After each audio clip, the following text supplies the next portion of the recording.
kemiringan tertentu tuh teman-teman tetap harus garuk gitu. Karena nggak mungkin kohe itu sifatnya kayak kelereng, jatuh terus langsung mengelinding, itu nggak mungkin.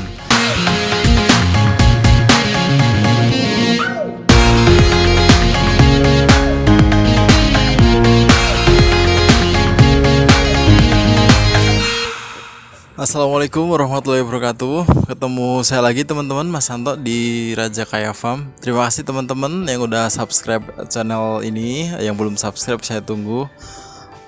Mudah-mudahan hari ini teman-teman dalam keadaan sehat, ternaknya juga sehat.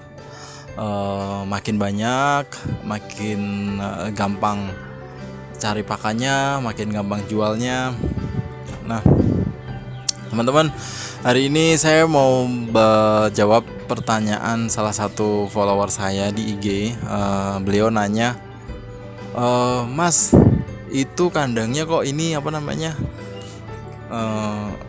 kohenya sama kencingnya kok nggak misah, kok nyatu, apa nggak bau gitu. Gini teman-teman, teman-teman tuh buat apa sih sebenarnya misah kohe sama kencing itu? Maksudnya value-nya tuh apa gitu loh?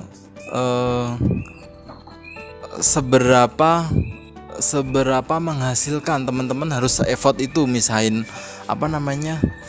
kohe sama kencing gitu. Maksud saya adalah saya ini nggak pisah dari awal tuh, nggak pisah kohenya sama kencingnya. Di kandang saya tuh juga nggak bau. Jadi kalau misalnya dipisah terus biar nggak bau, menurut saya tuh nggak sampai segitunya, nggak perlu segitunya gitu loh. Kecuali teman-teman tuh bisa olah air kencingnya mau diolah jadi apa. Tapi diolah pun seberapa nilai ekonomisnya sih ngolah air kencing kambing itu? Maksudnya effort teman-teman tuh terlalu besar untuk mendapatkan hasil yang nggak berseberapa gitu loh. Ngapain ribet-ribet amat gitu loh. Ada juga sampai kandangnya tuh bawahnya dicor, biar maksudnya katanya biar nggak bau, biar nggak kohenya menggelinding. Tapi menurut saya itu juga berlebihan gitu loh. Ngapain segitunya gitu. Kalau misalnya dicor itu justru menurut saya itu malah bikin bau. Karena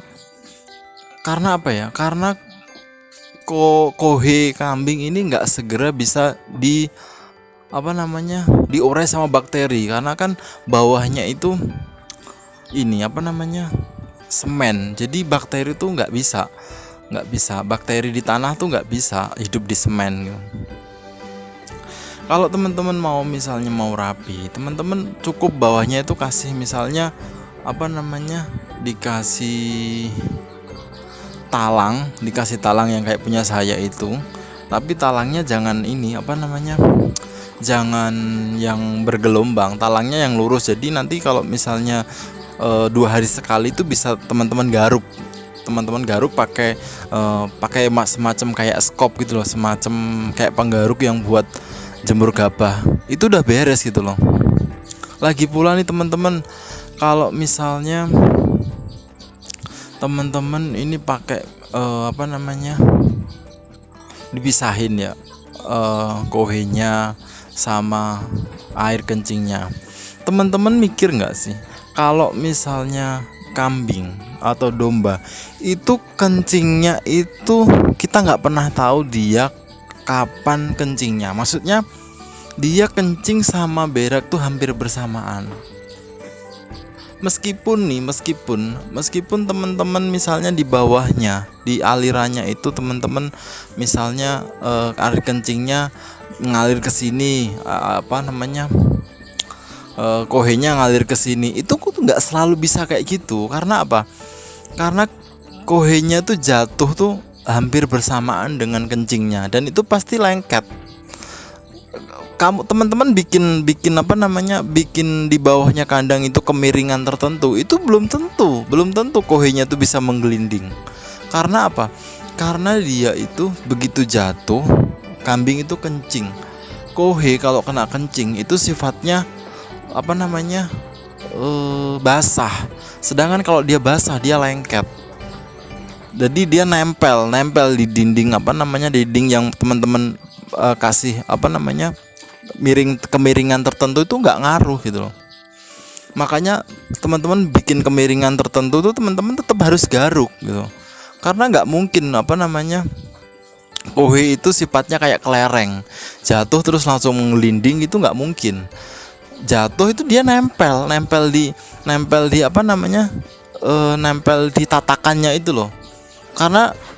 Karena dia itu juga campurannya kohenya itu udah bercampur dengan air kencing, jadi sifatnya basah lengket. Percuma teman-teman mau kasih apa namanya kasih apa namanya talangnya itu, misalnya teman-teman dikasih bawahnya tuh dikasih apa namanya kalenan, dikasih pipa biar nanti air kencingnya mengalir terus itunya jatuh ke bawah. Nggak bisa teman-teman. Jadi maksud saya adalah kalau teman-teman itu misalnya nggak ngolah air kencing, nggak bisa ngolah bahkan atau nggak diolah, bahkan nggak terpakai air kencingnya juga terpakai sekedarnya, itu teman-teman ngapain ngapain memperibet diri sendiri itu loh. Kalau teman-teman kandangnya sistem panggung, kandangnya teman-teman bikin tinggi antara 1,5 meter, itu teman-teman bahkan di bawahnya nggak usah teman-teman kasih apa namanya kasih penyangga, nggak bisa kasih talang, itu nggak masalah. Karena begitu dia jatuh ke tanah dia langsung bisa diurai sama bakteri di tanah.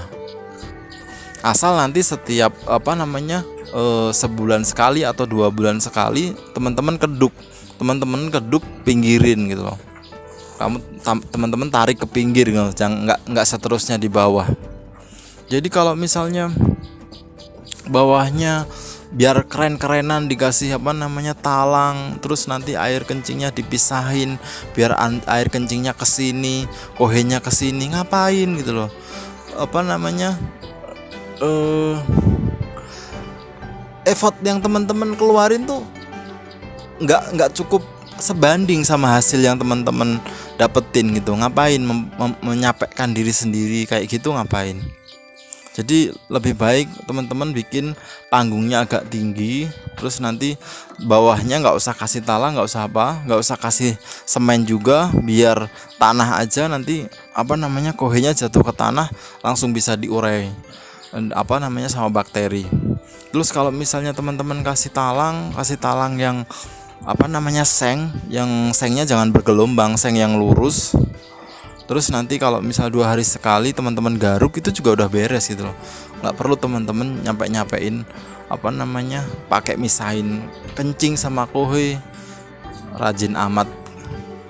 Jadi nggak worth it lah kalau menurut saya. Ngapain nyampein.